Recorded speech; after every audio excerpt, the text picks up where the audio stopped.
I just don't know that as an empty nester, I want to continue being like a mom to him as well. What does he do all day? I don't know. He says he's busy. You've been with him 20 years. What does he do? Can I get beneath it all? You don't respect this guy. Why?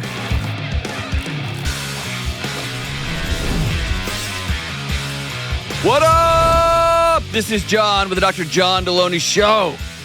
Talking about your mental and emotional health and your relationships and whatever else you got going on in your life. So grateful that you're spending time with us. If you want to be on this show, real people going through real challenges in their life with their kids, schools, work, marriages, dating, whatever you got going on, I'm here for you. 1-844-693-3291. 1-844-693-3291 or go to johndelony.com/ask. A-S-K. All right. And I just had a bunch of gummy candies because I'm having that kind of day. And my tongue is bright, bright red. Maybe y'all can color correct it. All right, let's go out to Mobile, Alabama, and talk to Meredith. Hey, Meredith, what's up? Hey, Dr. John, how are you doing? I'm rocking on to the break of dawn. What you up to? Not much. It's only like 75 degrees in the middle of December here, so, just sweating down, but it's doing pretty good. So weird. I've been hunting a lot, and it's just so weird. Just out in shorts and a T-shirt. It's so strange. Anyway. Oh, I know. Believe me. It's like you don't even have to put on a long-sleeve shirt in the mornings. It's just like burning up hot. But, yeah, I understand. So weird. All right, so what's going on in your world? Okay, so I typed out my question. I hope that's okay. I tend to ramble if I don't do that. So I don't know anything about rambling because I never, ever, ever do that. But you go ahead. Just kidding. That's all I do. Man. So go ahead. You can feel free to read it. Okay, perfect. So my husband is an alcoholic, and one part of the lifestyle that I'm still learning to adapt to is that he surrounds himself with other alcoholics. Whoa, hold on. What? Yeah. How long have you been married? We've been married about 2 years now, and we have 2 babies, so we kind of were quick with everything. Okay, but you can't go forward with your husband being an alcoholic. I know, and that's not even why I'm calling you. It's not even about him, but yeah, I'm seeking out counseling outside of this phone call to kind of talk through some of my marital issues and stuff. The alcoholism, it kind of seems fun at first. I know that sounds so stupid, but I've never been around alcoholics, so it's just like, oh, this party guy, he's so much fun, and then you get married and you have kids and you realize, like, okay, this isn't fun anymore. This is a huge burden. So yeah, but that's not even. Just know this. Just know this. Okay. There will be absolutely no safety, healing, full connection with an addict in your home. Mm-hmm. Period. Yeah. Period. Mm-hmm. You can get all the counseling you want. You can get all the therapy you want. You can get all the whatever you want. But if you've got somebody struggling with alcoholism in your home, there will be no peace. Yeah, I definitely haven't felt peace in a long time. And I'm gonna do something that's mean, but it's the truth. Okay. Okay. Your kids are gonna grow up grasping at a ghost. Mm-hmm. What I mean by that is they're going to see their dad. They're going to hear their dad. But he will be numbed out to the good stuff and the bad stuff. And they will never be able to connect with him because he won't be there. There'll be a copy of a copy, right? It'll be like trying to hug somebody wrapped in saran wrap. You can never feel their skin. Yeah. Okay. And that's something that scares me to death. I want my kids to have the best life and the best parents. And he's a great guy. He just has a lot of trauma that he won't really talk to anybody about. So I think he just kind of drowns it away. Okay. But yeah. But at some point, it's one of the parents' job. When one parent's struggling, it's one of the other parents' job to keep the kids safe. Yeah, and I need to be their safety net. That's very obvious to me. So not even their I have net. a lot of work to do. Not even their net, but sometimes you unfortunately have to pull down and grab a bow and arrow and a shield and go first too. You're not just catching them when they fall or getting knocked off because dad's drunk a lot. Mm-hmm. But also, I'm going to take you out of this situation because it's not safe for you. Neurologically, it's not safe for you. Physically, it's not safe for you emotionally. Right. And then husband's got to make some hard choices. I hate this for all of y'all. I hate it for him. I hate it for y'all. I hate it for those kids. Thank you. Yeah. It's heavy and it's a lot, and it's something I feel like I can't be fully present at work or at home or anywhere because it's such a big stressor. And I just want to keep everybody happy and safe. And so I hate to go off on too much of a tangent because that's a really, really big can of worms to open, but what I wanted to ask you today is, and you may have just answered this passively, but his best friend in particular makes me very uncomfortable. He's a alcoholic. I guess I would consider my husband a bit more functioning. His best friend is not very functioning, and he comes around all the time. And I was wondering if I am justified in asking my husband to stop bringing him around me and my kids, or if it's something that I need to work on personally. Absolutely 1,000%. Okay. That your house is in desperate need of boundaries. You are in desperate need of practicing setting boundaries and holding them. And you don't like to be unliked, and you don't like to when people are mad at you, do you? No, I hate it. I know you do. And yet you married somebody who struggles with alcohol, which means they're very volatile. Mm-hmm. And you don't know what version of them you're going to get, and you especially don't know what version of their friends you're going to get. And so you play whack-a-mole with your emotions and their emotions, and you stuff everything down so that everybody feels, quote-unquote, peace. It's not peace. It's numb. It's not real. Right. There's a difference between numb and peace. Mm-hmm. You don't have peace in your house. No. I would put my foot down because here's the other thing. You have somebody that's coming around that's in your words, not a functioning alcoholic, someone who's not safe, not well, says stupid stuff, vomits everywhere, falls down everywhere, whatever. Mm-hmm. But tell me if I'm overhearing something. There's something in your gut that says, I don't want him around my kids. Exactly. That's exactly what it is. And he's never done anything Doesn't matter. super obvious. Doesn't matter. But it scares me. It scares me. And since having kids, just anybody drinking really, it puts my defenses up, and I really have a hard time letting people in.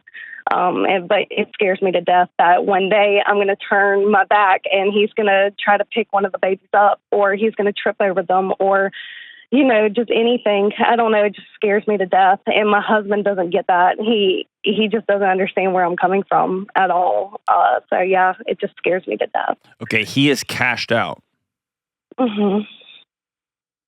Because he has chosen to hide his, and I'm not blaming him. He's just chosen to hide. He's chosen to disconnect his emotional regulation center. So you have to be the emotional regulation for the entire house. Right. And so when he's intoxicated, he is saying, I don't get a vote here. Mm-hmm. So you say, this person is not welcome at our house anymore. Yeah.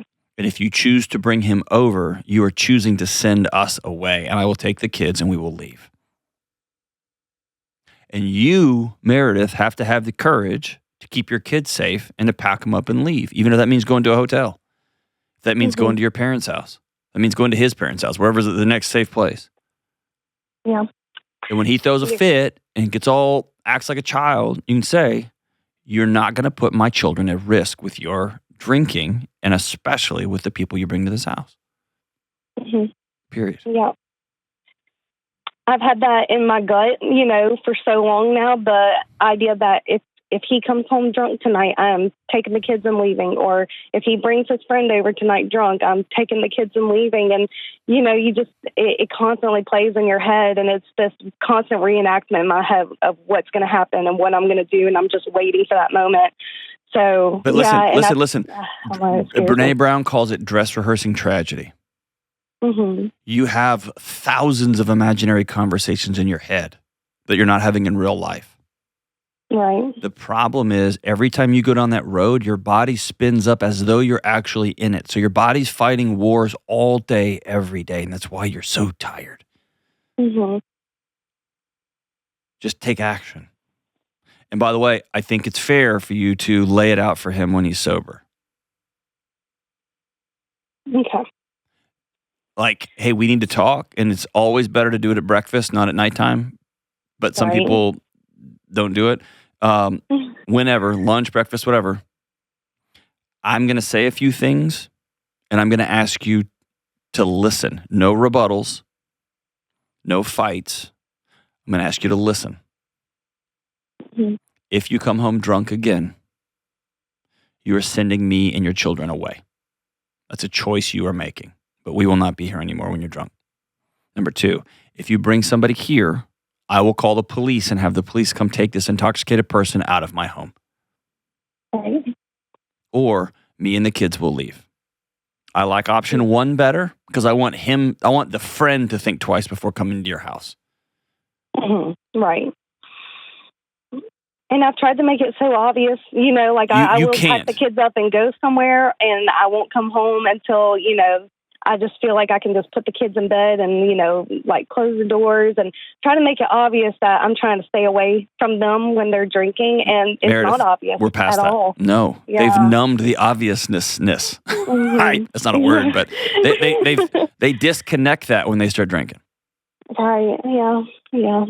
Okay. And so we're at a point where there's no more hem-hawing and no more, I hope he gets the message. Remember this statement, facts are your friends and clear is kind. Okay. Here's the truth. When you are intoxicated, you do X, Y, and Z. In my home, that ends now. Clear is kind. If you come home intoxicated, and if you punch a hole through the sheetrock again, or if you curse at me, or if you swing at me, or if you whatever, I will call the police 100% of the time. Okay. Fair? Fair. So I need you to hear me real careful. The marriage the image of the marriage you're trying to hold together is gone. It doesn't exist. Right. Yeah. And I'm not telling you that to deflate you. I'm telling that to free you. Yeah. Mhm. No, it's nice to hear it, You're because not crazy. I know it's been gone, and I know I'm not able to save him, and That's I think that's what I wanted to do all along, is save him, because he has a lot of trauma and a lot of just a history of family, trauma and everything. And I think I've just wanted to save him this whole time. And reality hit me, probably a few months ago that I'm not able to do that. I can't save somebody. They have to do it themselves, I guess. So yeah, it's a hard pill to swallow because I do love him. It is, of course. And he's lovable. Yeah. He's probably amazing. Yeah. He just has demons. Yeah. And we all do, but his demons are powerful. They're strong. They're real. Mm-hmm. Yeah. And he's going to have to choose to stare him down and get the help of a 12-step community and walk through it. Mm-hmm. And that means he's going to lose some close friends. That means he's got to change his life up. And that's a tall order for anybody. Right. And I think it's important for you to tell him the moment you decide to get clean, I will grab a sword and I will stand right next to you and I'll charge the gates of hell with you. Yeah. But he needs to know that you're not leaving him. He is telling you to go. You get the difference? Yes. When you come home drunk, you are sending me away and your kids away. Please don't do that. Right. Absolutely. Yeah, and didn't really think about it like that, but it is like he's sending me a message that he's telling me that he's choosing alcohol over us, because that's what it's felt like for ever since I started bringing it up, a year or a year and a half ago. So, yeah. Well, and think about it this way. That's one way to look at it, and I think that's a fair way to look at it. The way I tend to look at it now is somebody is in the throes of trying to survive right now. Right. And when you're trying to survive, using whatever coping strategy you need to survive, you're not in a place to be a parent. Mm-hmm. You're not in a place to be a connected, plugged in co-creator of a romantic relationship and a marriage. You're surviving. Right. So I'm going to give you space to survive. Yeah. I love that question. Like, man, instead of why are you drinking all the time? Like, dude, what is happening in your life on a day-to-day basis that alcohol is the best way you figured out how to do life, Yeah, how to survive? But the problem is you can't answer that, Meredith. Only he can. absolutely. And I listen to your show enough. I've asked him questions like that.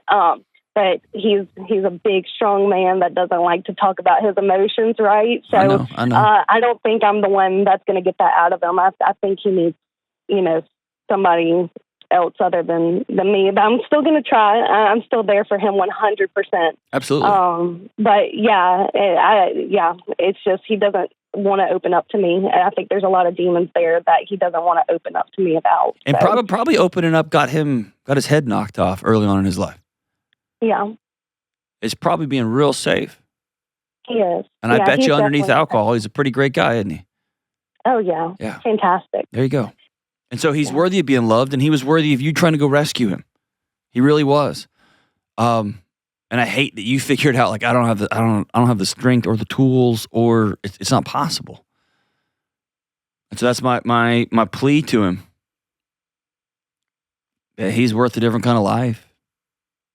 And his kids are worth a dad who's plugged in, and his wife's worth a husband who's plugged in. And it's going to be hell to get there, but that journey's worth it. I've never met somebody who got sober who said, you know what, all this time with my kids and intimacy with my wife or my husband, I wish I was just drinking. I haven't met that person. I'm sure they exist, but I haven't met that person who's gone through the pain to get well. And on the other side, after they're spending time connected with their family, wish for disconnection. I've never met that person, but man, it's a hard road to walk. So my prayers are for this guy, man. And if he's listening, bro, I believe in you. Meredith, have him give me a call if he ever wants to. I'd love to talk to him. But it's time for you to set down your fear of being disliked and stand really tall and be a woman who protects her kids, and be a woman who has boundaries, and be a woman who understands that her safety and her health are the greatest gifts she can give both her husband and herself and her kids. Thanks for the call, Meredith. We'll be right back. Okay, good folks, it's February. It's the coldest and the shortest month of the year, although it can seem like the longest month of the year sometimes. I struggle in the deep winter months. I just want to stay up too late, throw my routines out the window, and then I oversleep in the mornings, and I get in this blah cycle, and I never feel fully restored. But I'm going to tell you this. Ever since switching to my Helix mattress, I'm getting ahead of the blah cycle. I'm sleeping more deeply and I'm waking up more refreshed. And now I'm able to get up and get moving even when it's cold and dark outside and do the things I need to do to be the best husband, father, and coworker I can be. It's been a marvel this season because my entire family has been feeling this too. And as you all know, my whole family sleeps on Helix mattresses. And Helix has a mattress for everybody, no matter how you sleep. If you run hot at night, if you have issues with your spine, if you sleep on your back, your side, or stomach, or whatever. Helix also offers a 100-night trial, and every Helix mattress comes with a 10 or 15-year warranty. So get online and take the Helix sleep quiz, just like I did. In less than 2 minutes, you're going to find the perfect mattress for you. And my listeners get early access to their President's Day sale right now. Right now, get 20% off site-wide plus 2 dream pillows with a mattress purchase. Go to helixsleep.com/Delony right now. That's Helix, Helix, helixsleep.com/Delony for 20% off right now. With Helix, better sleep starts right now. This show is sponsored by BetterHelp. You've probably heard people talk about the different kinds of flags in friendships and romantic relationships. Red flags and green flags and beige flags. Listen, sure, it can be helpful to look for relationship patterns or unsafe behaviors, but to me, all these flag labels can distract from what's really important when you're trying to find a lasting relationship. What's really important are your values and your potential partner's values, and whether both of you are willing to wake up every day and choose to honor each other's values. But when you grow up in challenging environments or given how we are bombarded with everyone else's values all day, every day, it can be tough to even know what are my values? What is important to me in a relationship, and how will I show up to honor myself and love my future partner? Forget all the different flags on someone else. Instead, how can you learn what you value? Therapy can be a great way to figure out what you value, learn what you're looking for in your relationships, and then decide your boundaries and your non-negotiables. If you're thinking about starting therapy, try BetterHelp. BetterHelp is 100% online therapy that works with your schedule. To get started, you just fill out a short online survey to get matched with a licensed therapist. And if it's not a right fit, you can switch therapists at any time for no extra cost. So whether you're dating, you're married, you're building friendships, or just working on yourself, try BetterHelp. Visit BetterHelp.com/Delony to get 10% off your first month. That's BetterHelp, HELP.com/Delony. All right, let's go out to H-Town and talk to Jenny from the block. What's up, Jenny? Hey, John. Thanks for taking my call. Of course. What's going on? Well, I have been married for 19 plus years. I've always been kind of the sole provider and really just don't feel supported in life, much of in any capacity. And I just wonder at this point with this unhealthy kind of marriage dynamic, is this still salvageable? Why now? Been doing this for 2 decades. Why now? Why now? It's been this way for a long time. I think as my kids get closer to being done with school, out of the house, that I'm not going to lose custody of them. And even if I did, it's at a time where it would be okay. I just don't know that as an empty nester, I want to continue being like a mom to him as well. There you go. So. Does he know this? Oh, yeah. Oh, yeah. Yeah. We've had so many conversations over the years. And at one point, I kind of laid it down that I really needed more from him. And he got really emotional, and things kind of changed a little bit. And then in the middle of that, my brother was going through a really ugly divorce, and I saw what it kind of did to his kids. And I was like, I don't think I can do that to my kids right now because they have a good dad. He's just not a good partner for me. Give me some examples of some things you would like to see from him.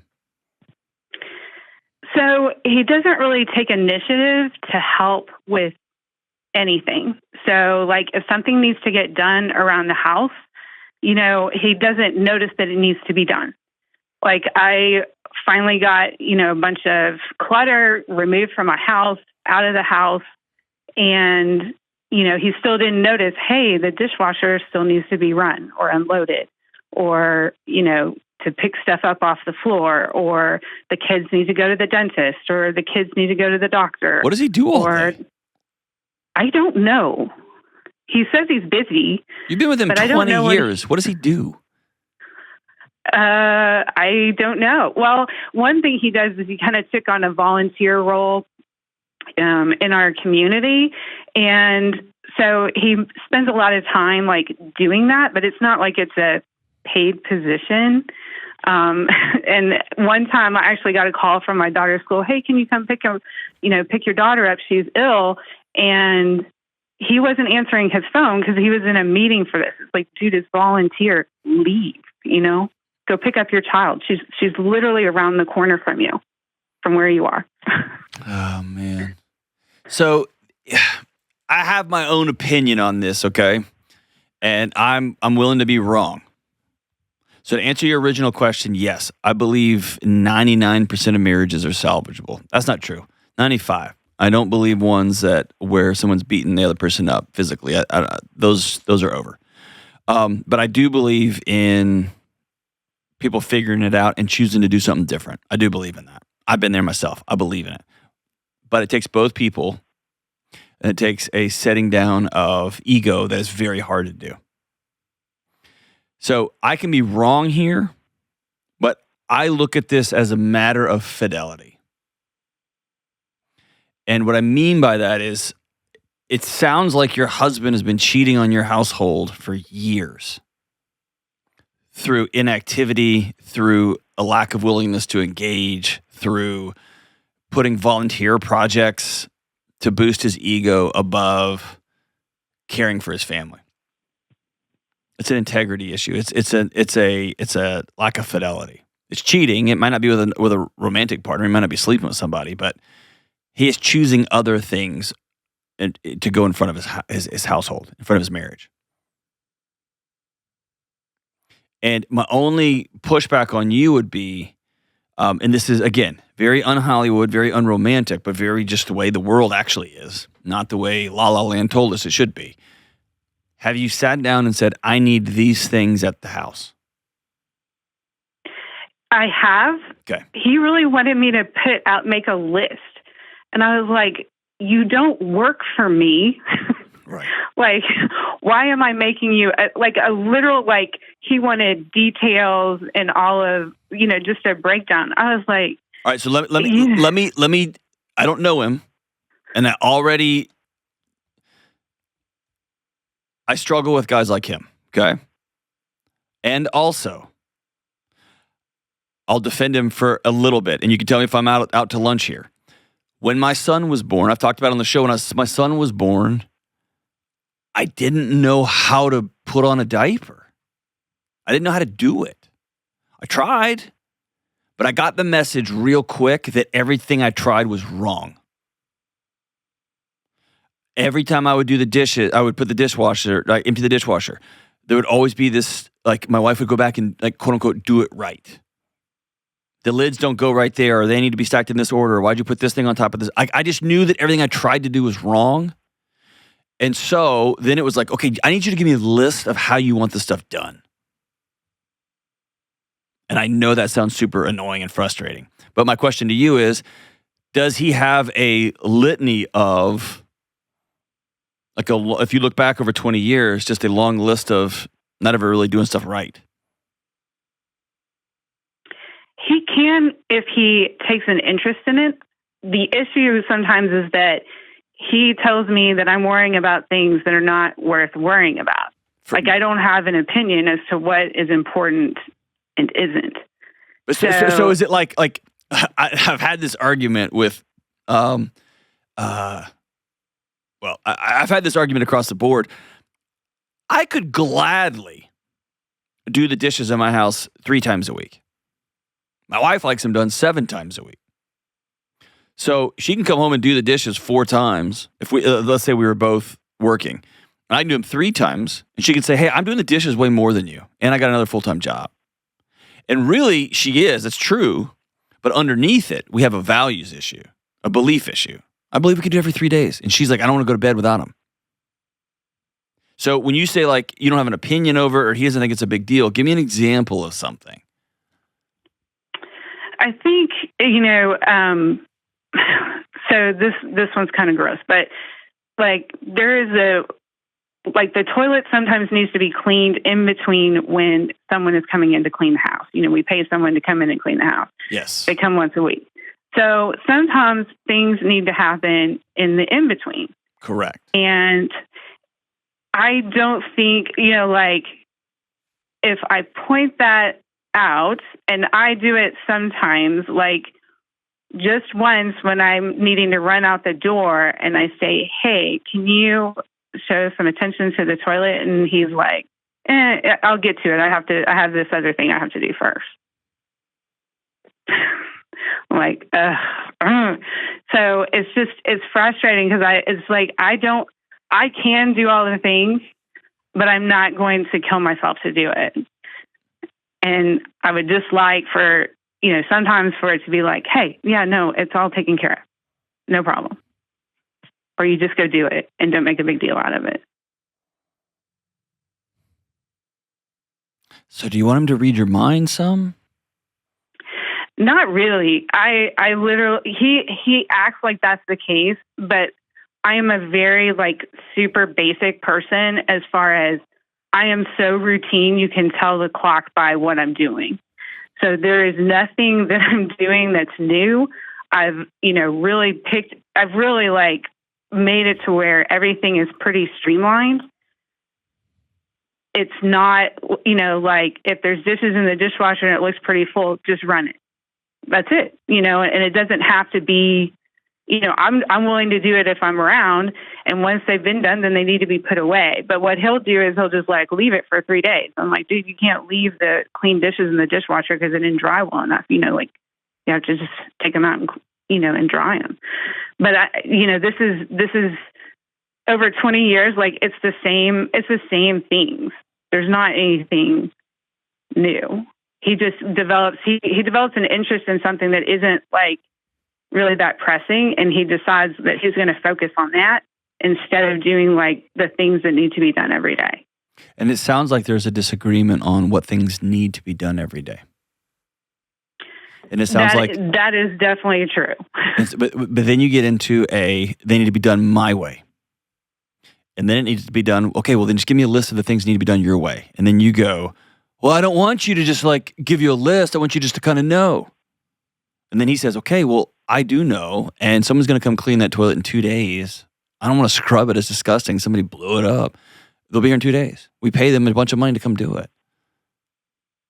And you see how there's just this, like, it's just a figure eight of an awkward dance going on. Yeah. No, I can understand. I can see that. Can I get beneath it all? You don't respect this guy. Why? He's left me hanging. Okay. You need to approach it there.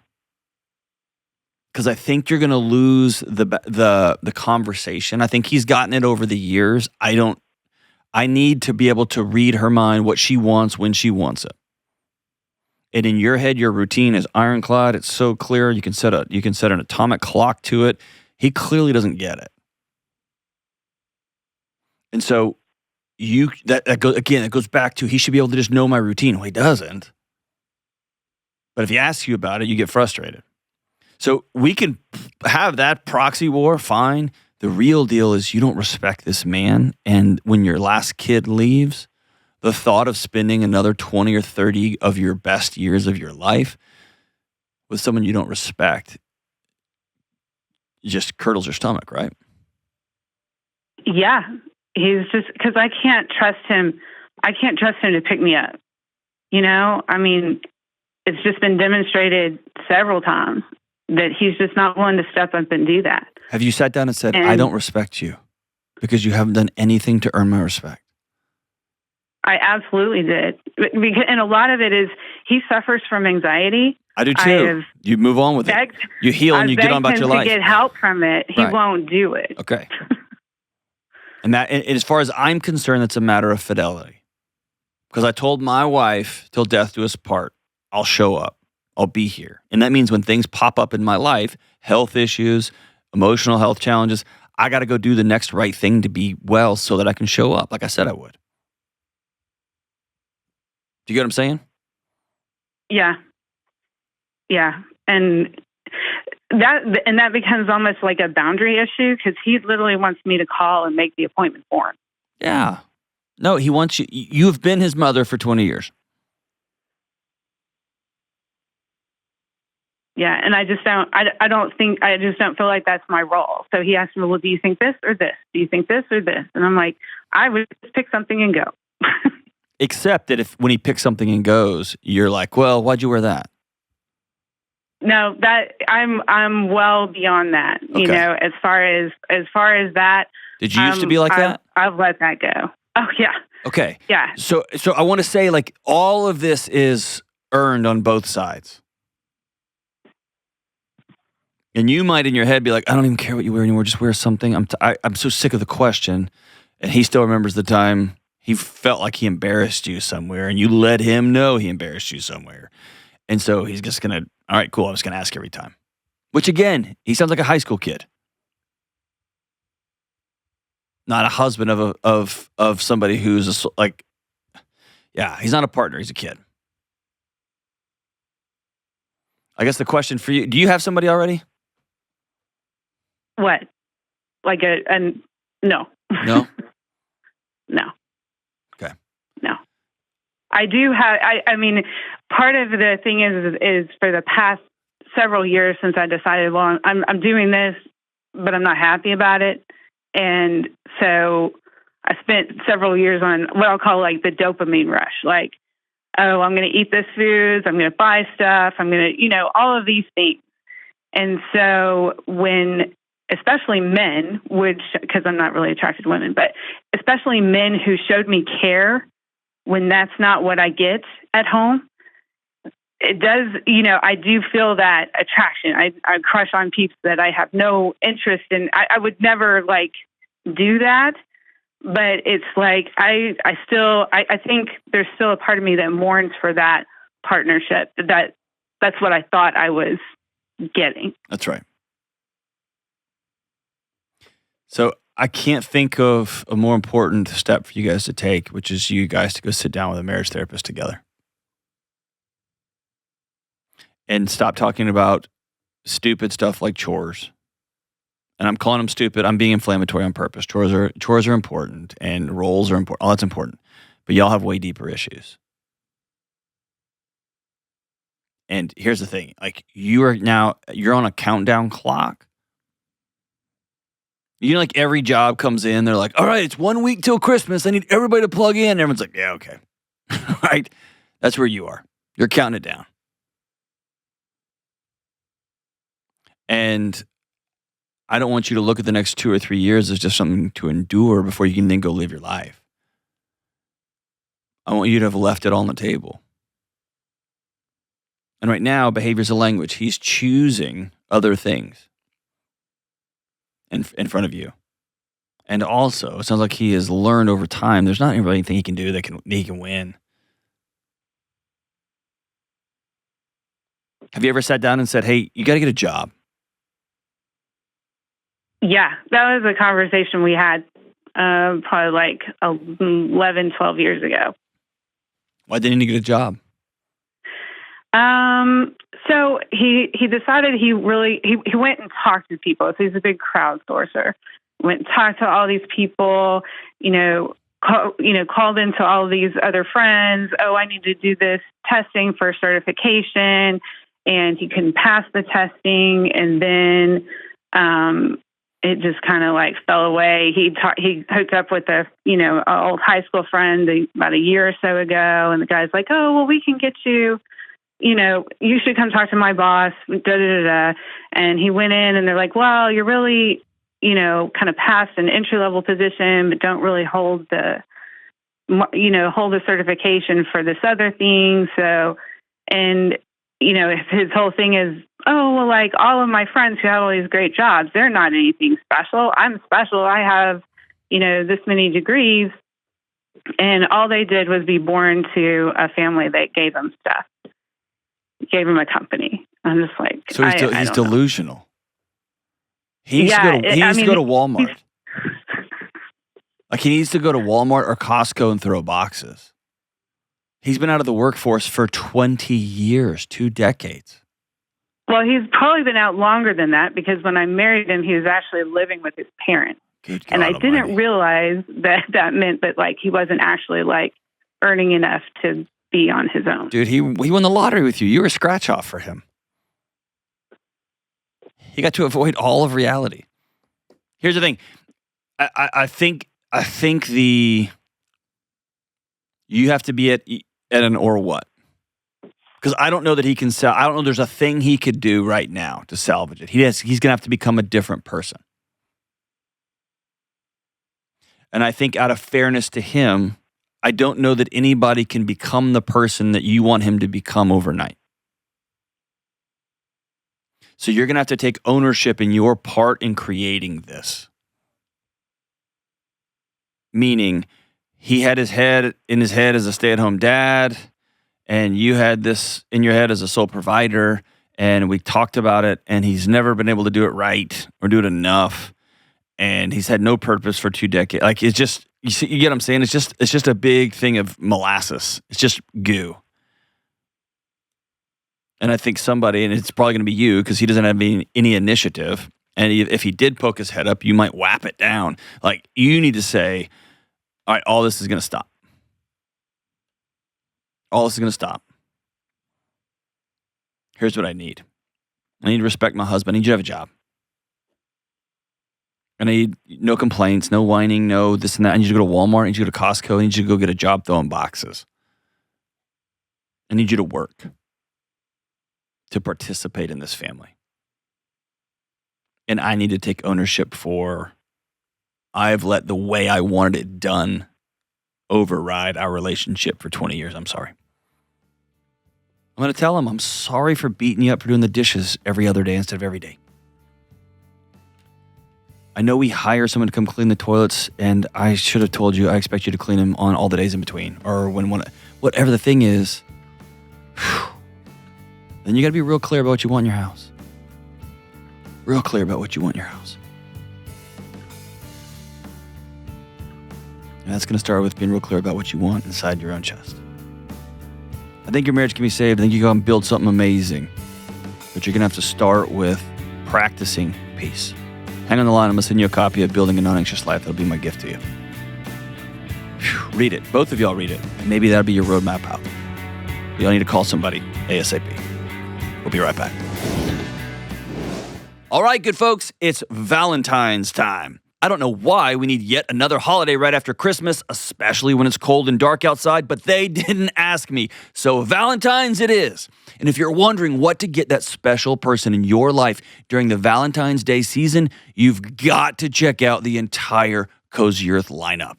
Right now, Cozy Earth has a great pre-Valentine's Day sale for him and her, and it's going on right now. So there's never been a better time to experience their bedding, the shirts and hoodies that I love, insanely comfortable pajamas that my wife loves, and even and especially their world-famous towels and bath products.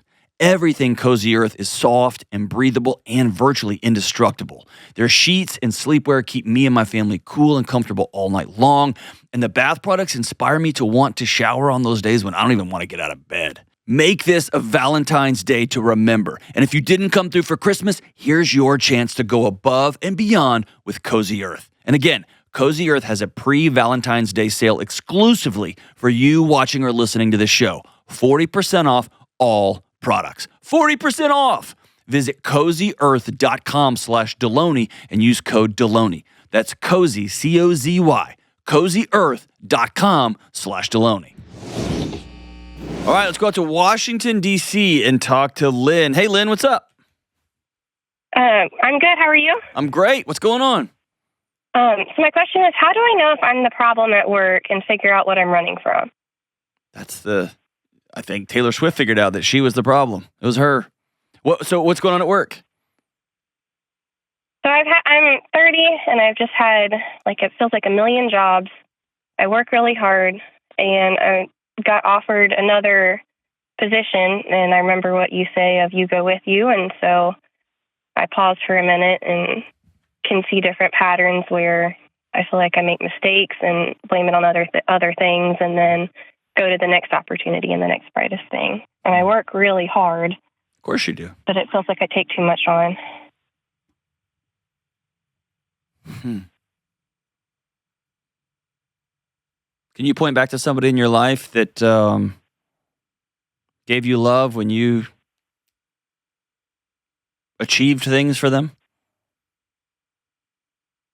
I grew up on a farm, and so hard work is really valued. Sure. And you keep hustling and keep rolling in that sense, and I think that has stuck with me, but in a mostly good way. Yeah, sure.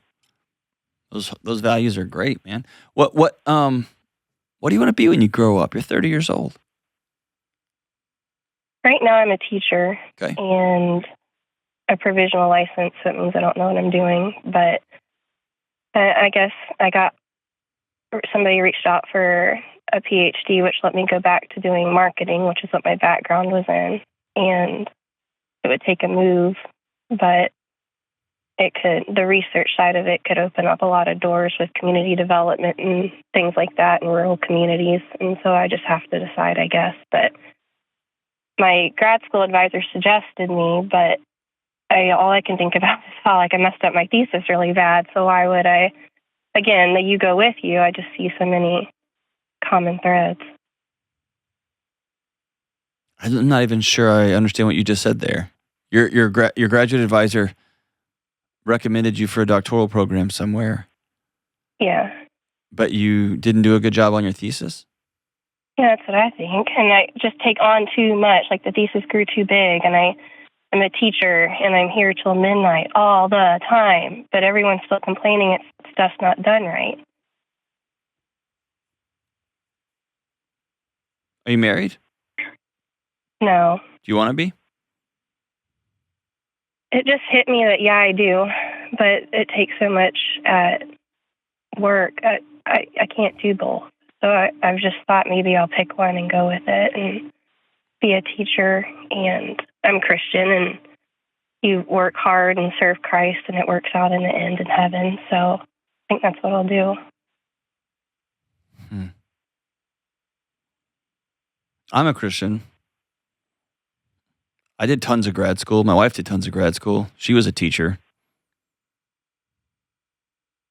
Figured it out. What does busyness get you? That's what I've asked. I guess it distracts me and makes me feel important. But it also buries you. Yeah.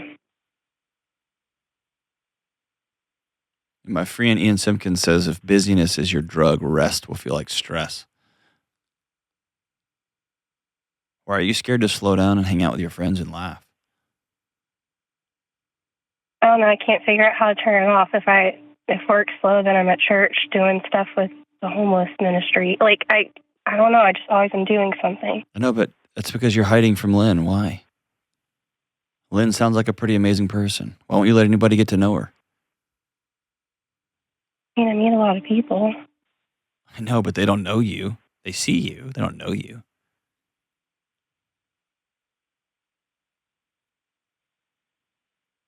Yeah. Here's the thing. You work really hard, and in this current world, there's not a lot of people who work really hard. So what that means is you're always going to have another opportunity. And so you're going to have to decide not to chase every opportunity, but you're going to have to decide what kind of life you want, and then accept the opportunities to get you where you want to be. If you want to quit every job and go work with the marginalized rural communities, go do that. It's extraordinary work. And if you have to get a PhD to do it, I don't think that's the case, but if you want to get a PhD to do it, then make sure somebody pays for it. Don't spend $150,000 to go make $41,000. No, it's marketing. The only way you pencil it is if you do get paid. Okay. Or what a great, cool thing that your graduate advisor picked you. Said, hey, I'm recommending you for this. And you could say, that's so great, amazing. But I kind of like being a teacher. Never saw it coming, but I like being a teacher. So I'm going to commit for 5 years. Here's what you need to practice. You need to practice saying the word no. And here's how you do that. You wipe off your calendar and you reverse engineer the calendar with a series of identity statements. I'm the kind of person who exercises every day. I'm the kind of person who has people in my house once a week or twice a week. I'm a kind of person who doesn't owe anybody any money, so I've got to work 2 jobs for the next 2 years to pay off all my debts that I got. Or whatever the things are, you put those first. And then you say, okay, what do I have time for? My full-time job, cool. I have time for 1 grad school class this semester. Or I've got time for 4. Or I've got time for what? You get what I'm saying? Because here's what's going to happen. You're going to wake up and be 35 or 36 years old with a PhD. And you're going to be feeling the exact same feeling that you're feeling right now.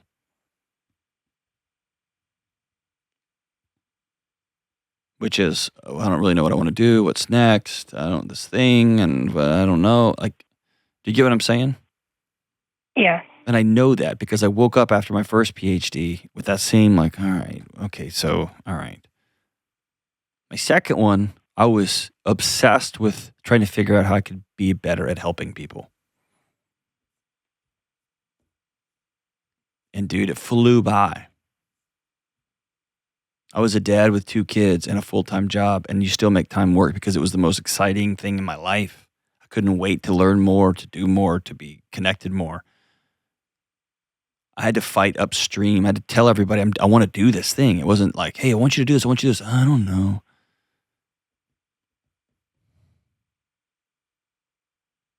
But I want to come back to this thing like, what do you want, man? You get one shot at this crazy life. What do you want?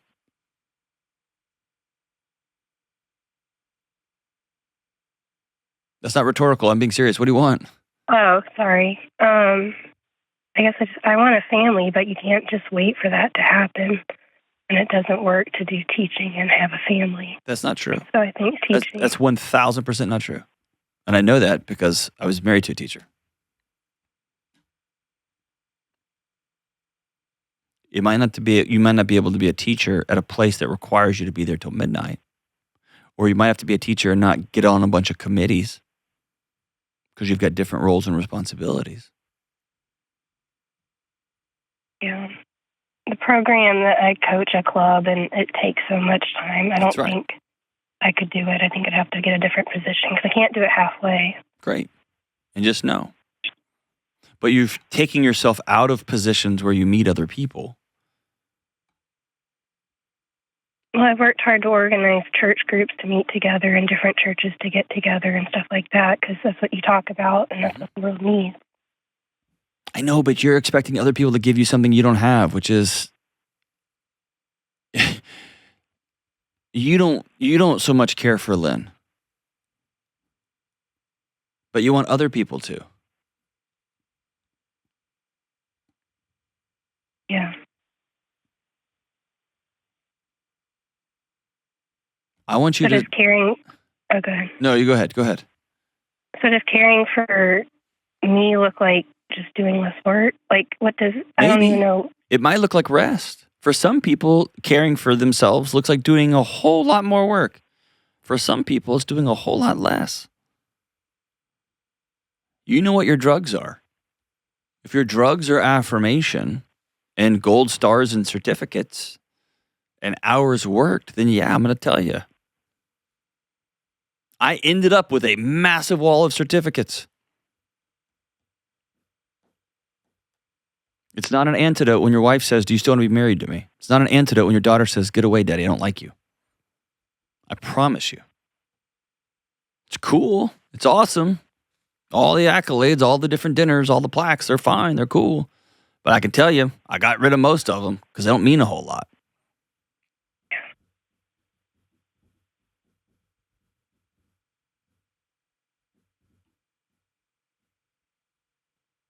But I want you to organize groups of people to hang out because you love life. And I'm telling you right now, you must be great at working with young people. Are you good at it? I don't know. Some people think so and some people think no way.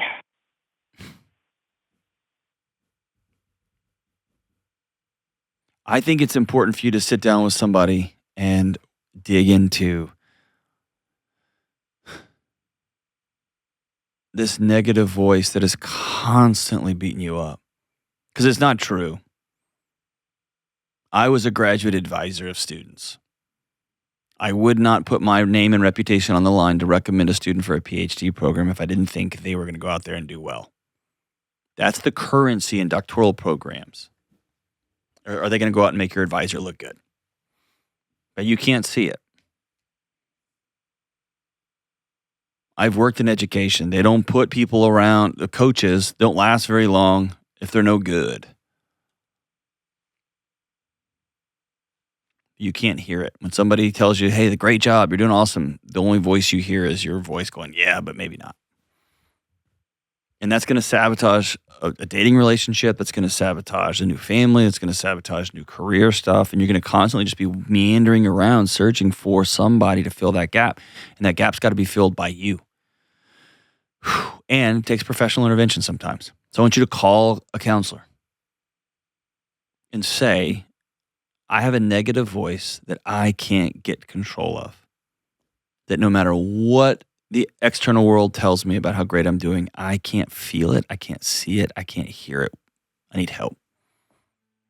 And a good therapist will say, oh my gosh, I'm so glad you're here. Sit down. But that demon that you're wrestling with is bigger than the show. I can't do it in 10 minutes or 15, 20 minutes, but it's going to be you walking through it. And it's going to be you deciding, Lynn, that you want to set that brick of that negative voice down. I'm going to set it down. Because I want peace, I want laughter, I want life.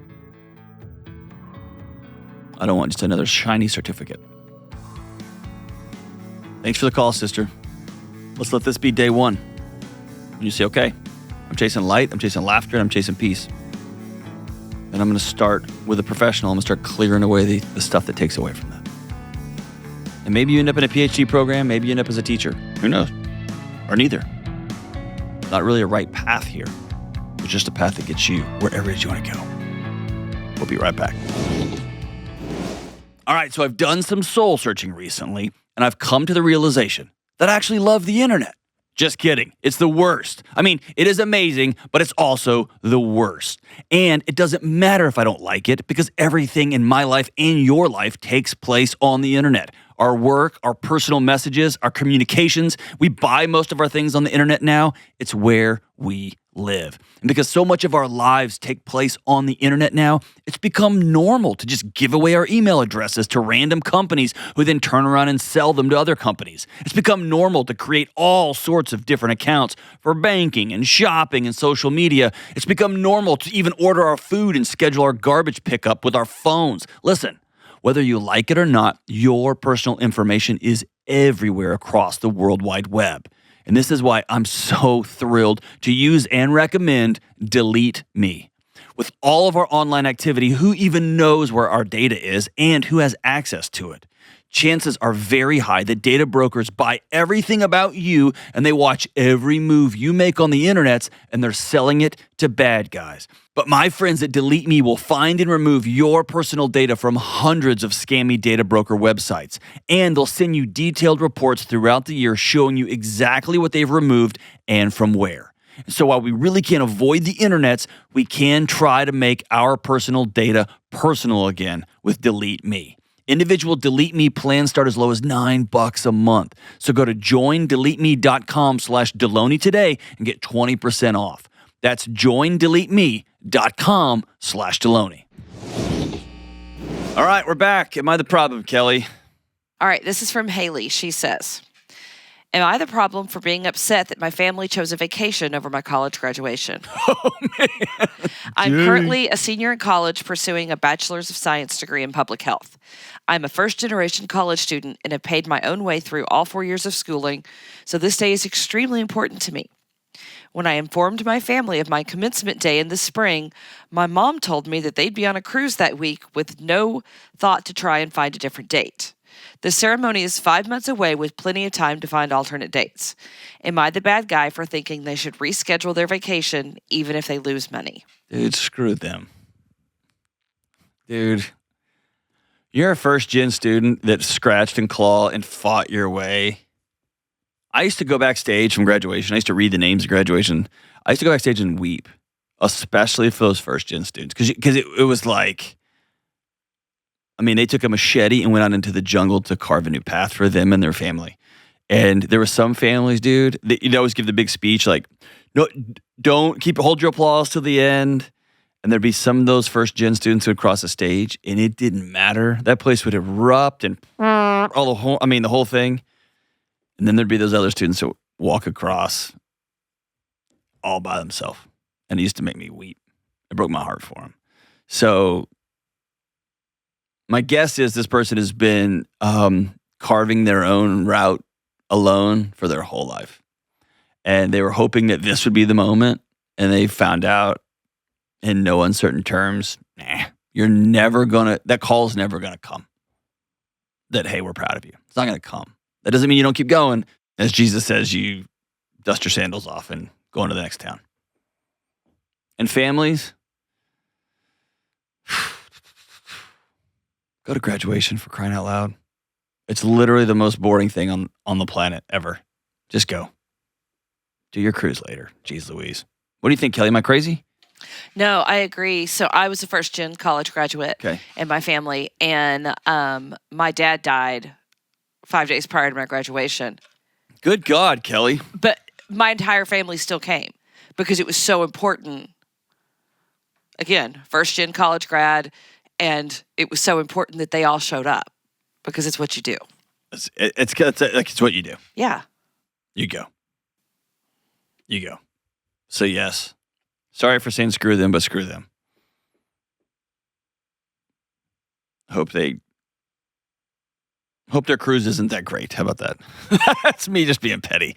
I was going to say something not nice, but I won't. Yes. Hey, just know this. When you cross that stage, you did it. I'm proud of you. Kelly's proud of you. Like, the whole gang's proud of you. We're rooting for you. I wish your parents would holler at you, and they're not. Cool. They never have. Now your next adventure is to go find a gang that will celebrate with you for all of your professional victories, your romantic victories. When you start a family, those victories. Your job is to go find some people that will be in your corner from now until the end of time. I'm proud of you. Way to go. Bye.